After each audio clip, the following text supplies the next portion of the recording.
یرتد الیک طرفک صدق اللہ العظیم۔ بڑی محبت سے مل کر درود و سلام پڑھ لیجیے۔ الصلاۃ والسلام علیک یا سیدی یا رسول اللہ وعلی آلک واصحابک یا سیدی یا حبیب اللہ۔ الصلاۃ والسلام علیک یا سیدی یا نبی اللہ وعلی آلک واصحابک یا سیدی یا نور اللہ۔ بلغ العلا بکمالہ کشف الدجی بجمالہ حسنت جمیع خصالہ صلو علیہ وآلہ۔ یا غوث آدم بمن بے سر و ساما مدد دے، قبلہ دین مدد دے، کعبہ ایمان مدد دے۔ یا سخی سرور ایک نظر کرم ہم پر، خالی کبھی نہ لوٹا آیا جو تیرے در پر۔ عزیزان محترم، یہ بابرکت مہینہ ربیع الثانی شریف کا مہینہ ہے کہ جس کو ربیع الغوث یعنی غوث پاک کی بہار کا مہینہ بھی کہتے ہیں۔ سبحان اللہ۔ بعض اہل محبت اسے میرا جی کا مہینہ کہتے ہیں۔ کیوں؟ اس لیے کہ ولیوں کے سردار محبوب سبحانی، قطب ربانی، قندیل نورانی سبحان حضرت اللہ۔ سیدنا شیخ عبد القادر جیلانی ماشاء اللہ۔ رضی اللہ تعالی عنہ کا یہ بابرکت اور مقدس مہینہ ہے۔ سبحان اللہ۔ اسی مناسبت سے اس بابرکت مہینے کو بڑی گیارہویں کا مہینہ بھی کہا جاتا ہے۔ سبحان اللہ۔ ولایت یہ رب کائنات جل کا وہ عظیم عطیہ ہے کہ جو اللہ تعالیٰ جل اپنے محبوب بندوں کو عطا فرماتا ہے۔ سبحان اللہ۔ اور ولایت میں متعلق علماء کرام فرماتے ہیں کہ ولایت دو قسم کی ہوتی ہے، ویسے تو اس کی اور بھی قسمیں ہیں، صرف دو قسمیں آپ کے سامنے عرض کرتا ہے۔ ایک ولایت ہوتی ہے وہابی اور ایک ہوتی ہے قصبی۔ ولایت وہابی کسے کہتے ہیں؟ وہ اللہ کا ولی کہ جس کو رب کائنات کی بارگاہ سے ولایت عطا ہو جائے، سبحان اللہ۔ یعنی جو مادرزاد ولی پیدا ہوتا ہے اس کو ولایت وہابی کہا جاتا ہے۔ اور جو مجاہدے کے ساتھ، عبادت کے ساتھ، ریاضت کے ساتھ، رب رب کر کے اللہ اور اللہ کے محبوب کی اطاعت کر کے وہ محنت کے ساتھ جو ولایت کے منصب کو حاصل کرتا ہے اس کو ولایت قصبی کہا جاتا ہے۔ سبحان اللہ۔ سرکار غوث پاک شیخ عبد القادر جیلانی رحمۃ اللہ تعالی علیہ آپ ولایت وہابی میں آتے ہیں۔ آپ مادرزاد اللہ تعالیٰ در کے پیارے ولی ہیں، اس لیے کہ سرکار غوث پاک عبد القادر جیلانی رحمۃ اللہ تعالی علیہ جب اماں جان کے پیٹ میں تشریف فرماتے تو اماں محترمہ جب بھی اپنے شکم کی طرف نظر ڈالتی، بزرگ فرماتے ہیں ایک ان کو آواز آتی، نور اللہ، سبحان اللہ۔ نور اللہ، اللہ کا عز و جل کا پاک نور۔ تو اسی طرح پھر سرکار غوث پاک رضی اللہ تعالیٰ عنہ جب آپ مکتب میں پڑھنے کے لیے پہلے دن گئے تو پہلے دن جاتے ہی آپ نے 18 پاروں کی تلاوت فرمائی۔ سبحان اللہ۔ کتنے پاروں کی؟ 18 پاروں کی تلاوت فرمائی۔ قاری صاحب نے فرمایا بیٹا آگے پڑھو۔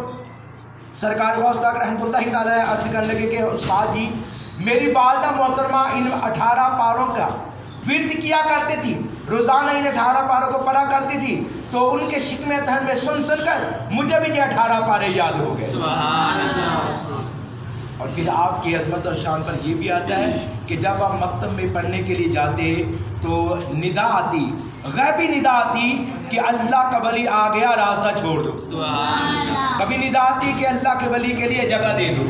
ماشاء اللہ۔ کیونکہ آپ اللہ تعالیٰ در کے پیارے ولی جو تھے وہ بدیشی اللہ تعالیٰ در کے ولی ہیں، اور پھر علم ظاہری اور علم باطنی حاصل کرتے کرتے پھر اللہ تعالیٰ نے آپ کو یہ منصب عطا فرمایا۔